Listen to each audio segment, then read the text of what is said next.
Halo semuanya, pada video kali ini saya akan menjelaskan rangkuman materi geometri dari kelas 1 SD hingga kelas 6 SD.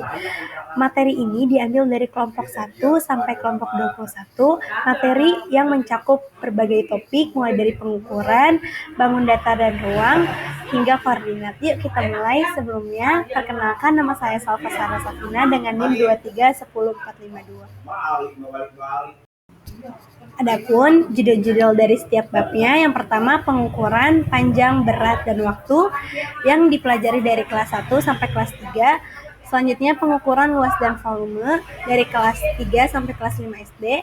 Selanjutnya bangun datar yang dipelajari dari kelas 1 sampai kelas 5. Selanjutnya keliling dan luas bangun datar gabungan yang dipelajari di kelas 5. Selanjutnya bangun datar dan visualisasi spasial dari kelas 1 sampai kelas 6. Selanjutnya, posisi, pola, dan koordinat yang dipelajari dari kelas 2 dan kelas 6. Selanjutnya, penutup. Di slide selanjutnya, di kelas awal ini, siswa belajar menggunakan menggunakan satuan yang tidak baku seperti jengkal, depa, dan langkah. Misalnya, meja bisa diukur dengan beberapa jengkal panjangnya. Untuk berat, siswa menggunakan alat sederhana seperti gantungan baju, dan kelereng sebagai timbangannya. Lalu, anak-anak juga dimulai belajar dengan memperkirakan waktu, misalnya beberapa menit untuk membaca buku. Lalu di kelas 3, mereka akan dikenalkan dengan satuan baku seperti sentimeter dan meter untuk panjang, serta gram dan kilogram untuk berat. Mereka juga belajar mengonversi antar satuan menggunakan tangga satuan.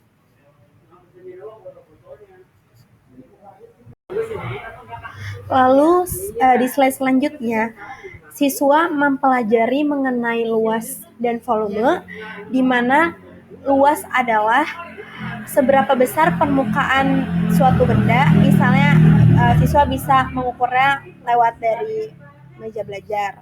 Lalu volume adalah seberapa banyak ruang yang bisa diisi dalam suatu benda. Di awal, anak-anak akan memperkirakan luas dengan cara meletakkan biji-bijian atau kartu di atas permukaan. Lama-lama, mereka akan belajar menggunakan satuan baku seperti sentimeter atau liter dan mulai bisa mengukurnya secara akurat.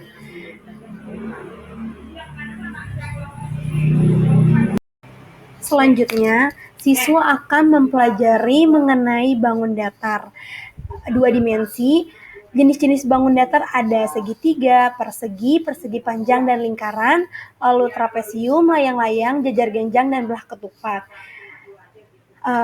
Selanjutnya, siswa itu mempelajari bangun datar, di mana bangun datar adalah bentuk yang hanya memiliki panjang dan lebar tanpa tinggi. Ada berbagai jenis bangun datar seperti segitiga, persegi, yang sudah saya cantumkan di PPT, bisa dibaca sendiri.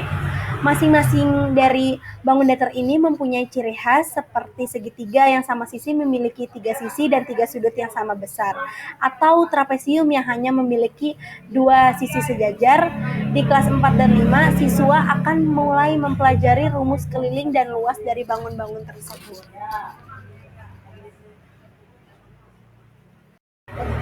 Setelah memperkenalkan bangun datar kepada siswa, selanjutnya siswa akan mempelajari mengenai luas dan keliling. Di mana luas dan keliling itu siswa akan belajar menghitung keliling dan luas dari bangun datar gabungan. Caranya adalah dengan memecahkan bangunan kompleks menjadi bentuk sederhana, lalu menghitung masing-masing luasnya. Misalnya, siswa itu memiliki sebuah bentuk yang terdiri dari persegi dan setengah lingkaran. Lalu siswa menghitung luas keduanya, lalu dijumlahkan. Keliling pun bisa dihitung seperti itu, tetapi keliling hanya bisa dihitung dari sisi luarnya saja.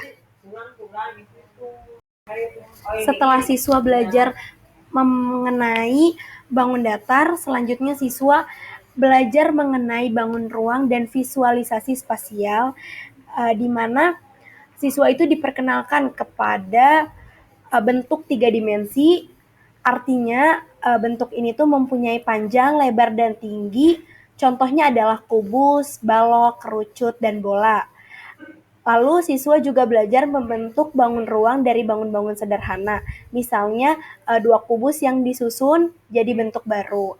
Sebaliknya juga, bangun besar bisa dipecahkan menjadi bentuk-bentuk kecil. Ini disebut dengan dekomposisi. Visualisasi spasial penting agar siswa bisa membayangkan tampilan suatu benda dari berbagai arah, depan, atas, atau samping. Selanjutnya, siswa masih mempelajari mengenai bangun ruang dan visualisasi spasial dengan tujuan agar siswa dapat memahami di mana benda itu dari atas, di bawah, di kiri, dan di kanan dengan bentuk pengulangan atau warna atau ukuran yang sama. Dengan sistem memperkenalkan X dan Y untuk menentukan posisi titik pada suatu bangun ruang.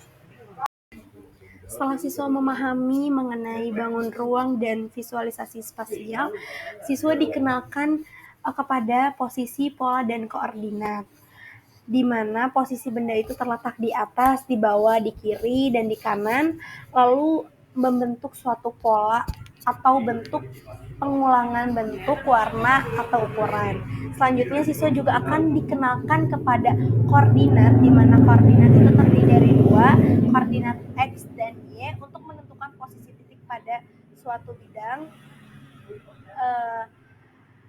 Materi geometri ini juga akan menekankan pemahaman posisi dan pola. Misalnya, anak-anak belajar menyusun pola seperti lingkaran segitiga.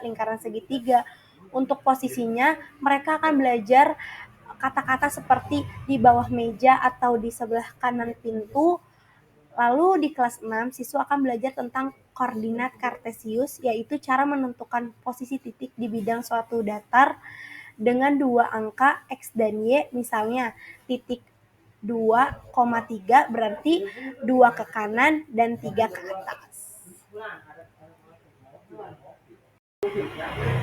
Sebagai penutup, dari materi yang sudah saya simpulkan, geometri adalah bagian penting dalam matematika karena sangat dekat dengan kehidupan kita.